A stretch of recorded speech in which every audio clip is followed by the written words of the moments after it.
Udaipur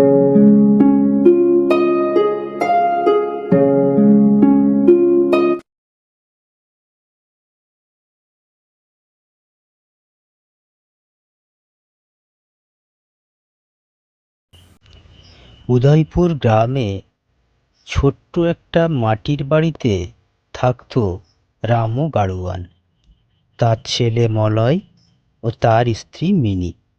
mini একটু খিটখিটে মেজাজের।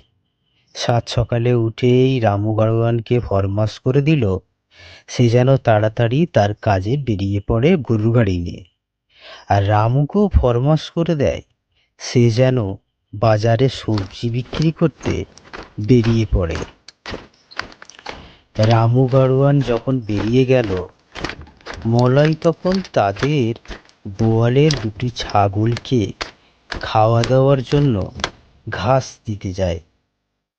রামুদের ইনকাম খুবই কম, দুটো ছাগলের দুধ বেচে তাদের সংসার চলে, তাতে বাবার কিছু টাকা জোগান এবং মলয় সবজি বিক্রি করে যে টাকাটা পায় তা থেকেও অনেকখানি সাহায্য হয় তাদের সংসারে। তাই রামু সেদিন পুকুর ঘাটে বসে ভাবছিল, বাজারে গেলে বাজারের লোকগুলো আমায় দেখে খুব খিটখিট করে, ভালো লাগে না। আমাদের কপালে মনে হয় সুখ আর হবে না। এই খেটে খেটে জীবনটা শেষ। ছেলেটার পড়ালেখার কি হবে কে জানে, কিছু বুঝে উঠতে পারছি না। মলয় যখন বাজারে যেত তখন বাজারের বড় বড় দোকানদারগুলো মলয়কে দেখে খুব হাসাহাসি করত, কারণ মলয় তো ঠেলা গাড়ি করে সবজি নিয়ে যেত। দোকান ছিল না বাজারে, একটা গাছতলায় বসে মলয় সবজি বিক্রি করত। অনেক সময় তার দোকানে বিক্রি বাটাও ভালো হতো না। আজকে যদি বিক্রি না হয় মা আবার আমায় বকা দেবে, ভালো লাগে না। কি জানি আমাদের ভাগ্য কবে খুলবে।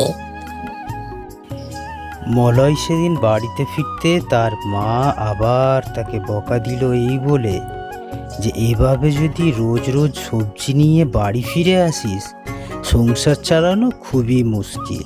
তাই মলয়ের মনটা খারাপ হয়ে যায়।